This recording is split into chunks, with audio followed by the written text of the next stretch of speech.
Hello all of you, welcome back to my channel. मैं आज आप लोगों के लिए लेकर आ चुकी हूँ एक कलेक्टिव रीडिंग जिसका टॉपिक रहने वाला है आज सारा दिन आपके पर्सन की फीलिंग्स आपको लेकर क्या रही।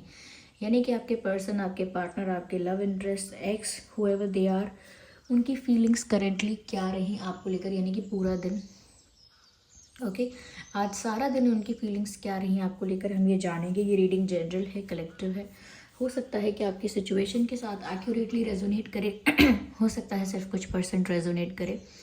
तो ओपन माइंडेड होकर सुनिएगा और ज़बरदस्ती अपने आप को रीडिंग में फिट इन करने की कोशिश मत कीजिएगा, क्योंकि जनरल कलेक्टिव रीडिंग है।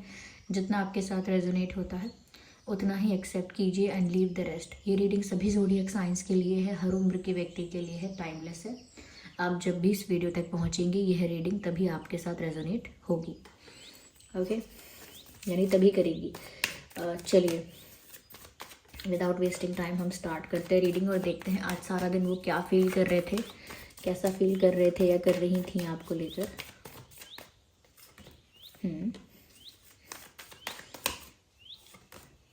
ओह, लवर्स का कार्ड, सो ब्यूटीफुल। चलिए, okay, so the dream you can see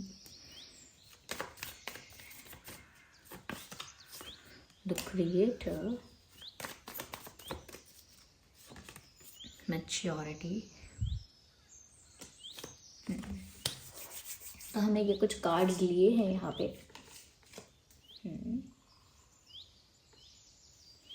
सबसे पहले व्यूअर्स तो मैं ये कहना चाहूँगी कि आज सारा दिन ये इंसान, सबसे इम्पॉर्टेंट जो चीज़ दिख रही है वो ये है कि जो भी कुछ हुआ है आज सारा दिन इनकी लाइफ में वो विदाउट प्लानिंग हुआ है, विदाउट डिसाइडिंग हुआ है। जैसे हम सब पहले से ही डिसाइड करते हैं, कल हमें जाना है, कल हमें ये काम करना है, कल ऐसा ऐसा होगा, कल ऐसा ऐसा करेंगे। लेकिन इन्होंने विदाउट डिसाइडिंग एनीथिंग, इन्होंने आज पूरा दिन वो रहे। यानी कि उनको नहीं पता था कब कितने बजे कहाँ जाना पड़ेगा, कब क्या काम करना पड़ेगा। मतलब बहुत unpredictable, unplanned type of day रहा इनका, जिसमें इन्होंने कुछ प्लान नहीं किया। पर हुआ इनके साथ बहुत कुछ, लेकिन वो इन्होंने प्लान नहीं किया या इन्होंने डिसाइड नहीं किया and things happened with this person. तो इनके साथ चीज़ें हुई, लेकिन सरप्राइजिंगली हुई, अनप्रिडिक्टेबली हुई और सडनली हुई, ऐसा कह सकते हैं, अनएक्सपेक्टेडली। चलिए, सबसे पहली चीज़ ये कि लवर्स का कार्ड यहाँ पर आया है, we can not ignore that. और ऐसा लगता है कि आज सारा दिन, most of the time, okay, I will not say whole day but still most of the time, ज़्यादा से ज़्यादा समय ये व्यक्ति रोमांटिक थे, ये रोमांटिकली फील कर रहे थे। बहुत रोमांटिक फीलिंग्स थी इस पर्सन की, मेल फीमेल कोई भी हो, इनकी बहुत रोमांटिक फीलिंग्स थी आपको लेकर और ये आपके साथ एक लविंग कनेक्शन फील कर रहे थे। ऐसा लगता है आज सारा दिन इन्होंने आपके बारे में बहुत सोचा है। ओके, आज ज़्यादातर इन्होंने आपके बारे में बहुत सोचा है और ऐसा महसूस किया है कि जैसे आपके साथ उनका कनेक्शन बहुत सोलफुल है, जैसे आपके साथ उनका रिश्ता बहुत डिवाइन है, बहुत सोलफुल है, ये बहुत स्पिरिचुअल है, जैसे आत्मा का आत्मा से है। तो उनको ऐसा फील हुआ आपके साथ कि जैसे आप कोई उनके सोलमेट हो क्या, या क्या आप ही वो पर्सन हो जिसे इनके लिए बनाया गया है, या क्या आप ही वो हो जो इनकी लाइफ को कंप्लीट कर दोगे। तो कहीं ना कहीं आपको लेकर उनको बहुत सारे क्वेश्चंस भी आ रहे थे, बहुत सारे थॉट्स भी आ रहे थे और आपके प्रति जो केमिस्ट्री वो फील कर रहे थे, या आपको लेकर जो रोमांटिक वो फील कर रहे थे या कर रही थी, उसकी वजह से समवेयर ऐसा भी है कि वो शाय फील कर रहे हैं या ब्लश कर रहे हैं। इनफैक्ट आपकी पिक्चर देखकर भी, या आपको सोच कर भी, या आपको इमेजिन करके भी ऐसा लगता है जैसे वो मुस्कुरा जाते हैं या ब्लश करते हैं, शाय फील करते हैं। इवन वो मेल है, फीमेल है, कोई भी है, but that's how they felt. ऐसा उनको आज सारा दिन महसूस हुआ। और ऐसा भी लगता है कि ये जो एनर्जेटिक कनेक्शन फील करते हैं, जैसे जैसे स्पिरिचुअल कनेक्शन है, तो वो कहीं गलत नहीं है। चांसेस हैं व्यूअर्स कि हो सकता है आप लोग सोलमेट्स हैं, चांसेस हैं, बहुत कम लोगों के लिए हैं, लेकिन चांसेस हैं कि हो सकता है आप लोग ट्विन फ्लेम्स भी हैं। Okay, for some people twin flame हो सकता है ये कनेक्शन। लेकिन कहीं ना कहीं पास्ट लाइफ एक रिलेशन तो है आप लोगों का, पास्ट लाइफ कनेक्शन तो है आप लोगों का इस व्यक्ति के साथ। पास्ट में आप लोग एक दूसरे से डील कर चुके हो, पास्ट में आप लोगों का कोई तो कनेक्शन, कोई तो एक्सचेंज रहा है, जिसकी वजह से इस लाइफ में भी इतनी केमिस्ट्री है या इतना मैं कहूँगी एक पुल है, यानी मैग्नेटिक पुल फील कर रहे हो। तो ये इंसान आपको बहुत याद भी कर रहे थे, लेकिन रोमांटिकली याद कर रहे थे, ऐसा नहीं दुखी होके रो के नहीं, रोमांटिकली आपको बहुत याद कर रहे थे ऐसा लगता है। यस। और ये इंसान एनर्जेटिकली भी आपको मैनिफेस्ट करते रहते हैं, नोइंग विदाउट नोइंग, इससे फ़र्क नहीं पड़ता। यानी कि ज़रूरी नहीं है कि मैनिफेस्टेशन कोई सोच के करेगा तो ही मैनिफेस्टेशन है। बिना सोचे समझे, यानी आई मीन बिना डिसाइड किए भी, बिना उसको बिना प्लान किए भी इंसान मैनिफेस्टेशन कर रहा होता है। इंसान की पूरी लाइफ जो होती है ना व्यूअर्स, वो मैनिफेस्टेशन उसमें पूरी लाइफ में चल रही होती है। क्योंकि मैनिफेस्टेशन में क्या है, कुछ आप सोच रहे हो, ज़्यादातर वही सोच रहे हो, उस पर ही फोकस कर रहे हो, उसी को बिलीव कर रहे हो, और वो आप मैनिफेस्ट कर रहे हो, वो आपको मिल रहा है, यानी ओके उसको रियलिटी में आप उसको अचीव कर रहे हो। वैसे ही ओवरऑल हमारी पूरी ज़िंदगी में ऐसा ही होता है कि हम ज़्यादा सोचते रहते हैं, जिस चीज़ पर ज़्यादा फोकस करते हैं, जिस चीज़ के लिए ज़्यादा दृढ़ होते हैं, ज़्यादा बिलीव है हमें कि ये तो है ही, होना ही है, ये तो होएगा ही, ये तो मेरी लाइफ का ही है, ये लिखा ही है, तो वो नेचुरली हमारी लाइफ में चीज़ें आ जाती हैं। जैसे कई लोगों को पता होता है इंटरव्यू देने से पहले कि हाँ ये तो मैं क्लियर कर ही लूँगा, इसका मुझे पता है, मुझे डर है दूसरी चीज़ का। तो ये जो कॉन्फिडेंस है कि मैं ये कर ही लूँगा, इस एग्ज़ाम में मेरे 90 अबव आएंगे ही आएंगे, मुझे पता है ना, मैं चैलेंज कर सकता हूँ, आएंगे। तो ये क्या है, ये वर्क तो है ही जो इंसान ने किया है, उस काम पर तो भरोसा है ही, लेकिन साथ ही साथ वो जिस चीज़ को लेकर बहुत दृढ़ है, जिस चीज़ को लेकर वो बहुत श्योर है और उसको फेथ रखता है उस चीज़ पर, तो वो नेचुरली होती रहती है लाइफ में।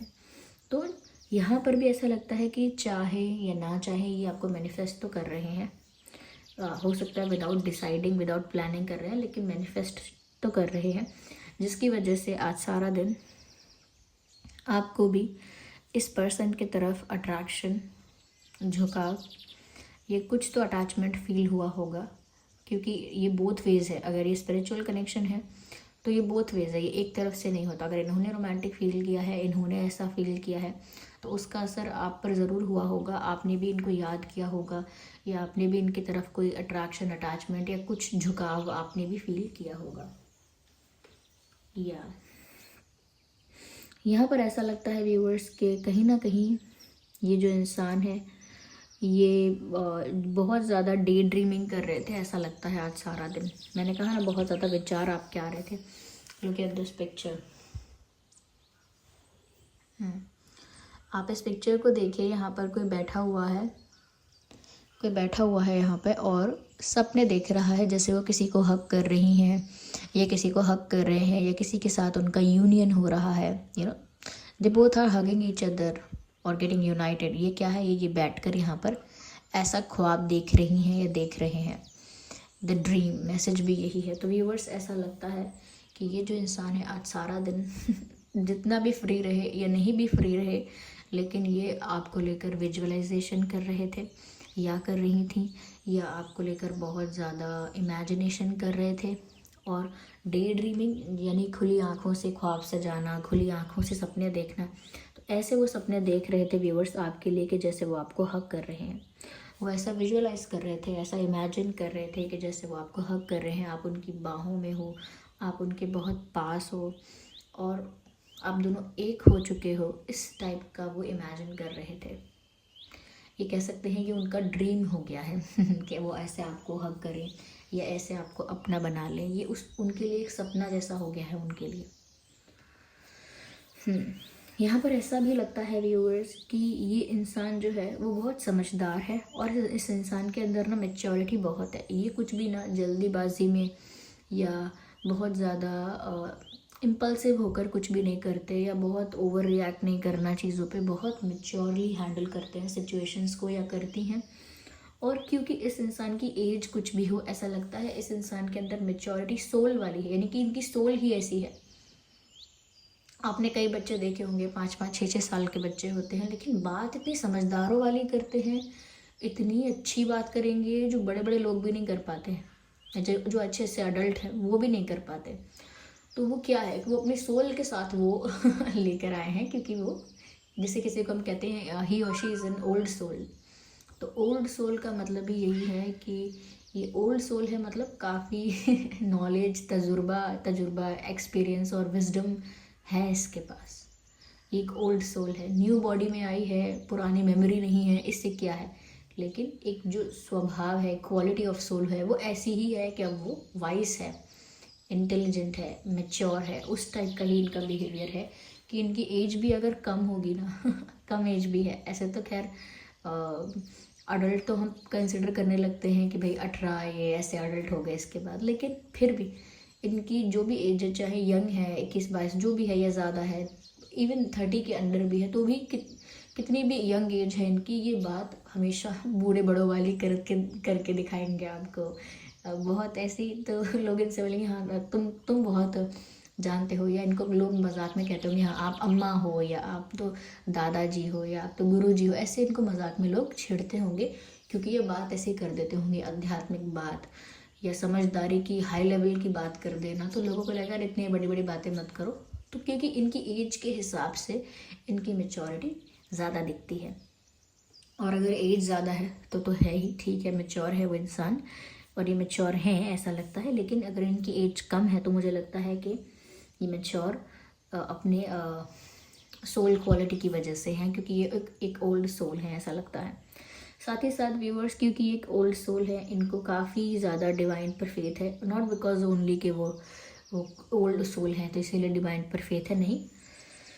ये तो मैं बोल रही हूँ कि हाँ इनका डिवाइन पर बहुत फेथ है। ये कभी भी अपनी लाइफ को बहुत ज़्यादा प्लान नहीं करते, बहुत ज़्यादा कल की चिंता नहीं करते। ये इंसान आज में जीने वाले इंसान हैं, और क्योंकि इनको डिवाइन पर फेथ है कि जो मेरे लिए होगा वो दी बेस्ट होगा, जो मुझे मिलेगा वो सबसे अच्छा मिलेगा, जो मेरे साथ हो रहा है वो सबसे अच्छा हो रहा है, इससे अच्छा कुछ नहीं हो सकता था। क्योंकि आप जैसे कई लोग होते हैं जिनको फेथ होता है कहते हैं, लेकिन फेथ होता नहीं है, पार्शियल फेथ होता है। जैसे मान लीजिए उन्होंने कुछ मांगा भगवान से और वो इच्छा पूरी हो गई तो उनका फेथ है। सपोज़ उनकी लाइफ में बहुत तकलीफ़ें आ गई तो उनका फेथ हटेगा, वो 4-5 दिन याद भी नहीं करेंगे भगवान को। तो उसमें क्या है कि वो अपने सहूलियत के हिसाब से फेथ रखते हैं, पार्शियल, आधा आधा, एक तरफ से। इसमें ऐसा नहीं होना चाहिए। देखिए व्यूअर्स, जो हमारे लिए हो रहा है वो दी बेस्ट हो रहा है, इसका मतलब क्या है, ये मत सोचिए कि अरे मेरी हालत ख़राब है ये दी बेस्ट है, नहीं। इसमें ये है कि आप ऐसे कर्म करके आ चुके हैं पुराने लाइफ टाइम्स में, जहाँ आपके पहले जन्म हुए थे, वहाँ ऐसे कर्म करके आ चुके हैं कि अगर उन कर्मों का रिजल्ट आपको यानी कर्मा आपको नहीं मिलेगा तो आपकी गति और ख़राब हो जाएगी, यानी आगे आने वाले लाइफ टाइम्स आपके बर्बाद जाएंगे, आगे आने वाले जनरेशन्स बर्बाद जाएंगे। तो क्योंकि आप उस कर्मा को फेस कर पा रहे हो, क्योंकि आपने जो किया है उसका पनिशमेंट या उसका आउटकम आपको मिल पा रहा है, आप उसको फेस कर पा रहे हो, यही एक बहुत बड़ी दया है। क्या कहते हैं कि जब इंसान बहुत गलती कर बैठा होता है, बहुत बहुत पाप कर बैठा होता है, और वो लोगों से कहता है कि आप मुझे सज़ा दीजिए, ऐसे तो मेरी गलतियाँ मैं रिलीज़ नहीं कर सकता, या ऐसे तो गिल्ट जाएगा नहीं, आप मुझे पनिश कीजिए। और जब लोग उसे पनिश नहीं करते हैं, लोग कहते हैं नहीं हमें आपके प्रति कोई घृणा नहीं है, हम आपको पनिश नहीं करना चाहते, तो वो जो इंसान होता है व्यूअर्स, वो और ज़्यादा उस पाप के, या कह सकते हैं पाप क्या कहें, उन गलतियों के उन गलतियों के कुएं में गिर जाता है, ऐसा समझ लीजिए। क्यों? क्योंकि अब उन लोगों ने पनिश कर दिया होता तो थोड़ा बहुत कर्मा तो रिलीज़ होता, लेकिन वो कर्मा रिलीज़ नहीं हुआ। हाँ उसे गिल्ट हुआ, रियलाइजेशन हुआ, उससे माफ़ी मांगी, तो थोड़ा बहुत फ़र्क है, लेकिन वो रिटर्न तो आएगा ही, कहीं और से आएगा। इस लाइफ में नहीं तो अगली लाइफ में आएगा, वो नहीं तो उसकी जनरेशन्स भोगेंगी। तो इसीलिए दंड ही दया है, क्योंकि अगर दंड मिल गया इंसान को तो बहुत हद तक ये चीज़ बराबर हो गई, क्लियर हो गई। कहते हैं 0 से 0 कट गया मैथ्स में, तो ऐसा है कि 1 से 1 कटा, 2 से 2 कट गया तो ऐसे ही ये कट गया इस तरह से, और आप फ्री हो गए उस कर्मा से। इसीलिए लोग अक्सर आपने देखा होगा कि जब गलती करते हैं तो सामने वाले इंसान से, पहले होता था पुराने ज़माने में ऐसा कि गिल्टी हूँ मैं आपके घर पोंछा भी लगाऊंगा, बताइए मैं क्या करूँ, आपकी गाड़ी भी साफ़ करूँगा। क्यों? क्योंकि उन्हें माफ़ी चाहिए सच्चे दिल से, और उनको वो कर्मा बढ़ाना नहीं है। वो जानते हैं कि मेरी गति क्या होगी, फिर वो डरते हैं उस चीज़ से, और गलत काम करने से डरना ही चाहिए, कोई बुराई नहीं। इसीलिए लोगों को लगता है कि अरे मेरे साथ गलत हो रहा है, ये दी बेस्ट क्या है, वो दी बेस्ट ही है, क्योंकि वो दंड है आपके किसी किए हुए कर्म का, या कर्मा है, उसको फेस कर लेने में ही भलाई है। ओके, उसे फेस कर लेने में ही भलाई है, वरना वो पाइल अप होता जाएगा, मल्टीप्लाई होता जाएगा बर्थ बाय बर्थ। क्यों? क्योंकि आपने कभी उसे फेस ही नहीं करना। आपने गलत काम तो करने हैं किसी जन्म में, लेकिन कभी उनका कर्मा फेस नहीं करना, तो ऐसा हो ही नहीं सकता। आप डिले करते जाएंगे, इस लाइफ टाइम में मुझे नहीं भोगना, प्रभु जी मैं अलग दूसरी लाइफ टाइम में भोगूंगा। इतना भोगना पड़ जाएगा, इतना भोगना पड़ जाएगा कि लाइफ ऐसी लगेगी कि क्यों है। इसीलिए जो वो कर रहे हैं वो सबसे अच्छा है। इसको मान कर ही नहीं, सिर्फ इसको एज अ फैक्ट अपने अंदर रजिस्टर कीजिए। चलिए खैर, बात कहाँ से कहाँ चलेगी, तो बात बतानी ज़रूरी होती है, क्योंकि जब चैनल होती है तो रोकना नहीं चाहिए। ओके, तो यहाँ पर आपके पर्सन ऐसा फील कर रहे थे और उनका भी फेथ डिवाइन पर ऐसा ही है कि जो भी हो रहा है अच्छा हो रहा है।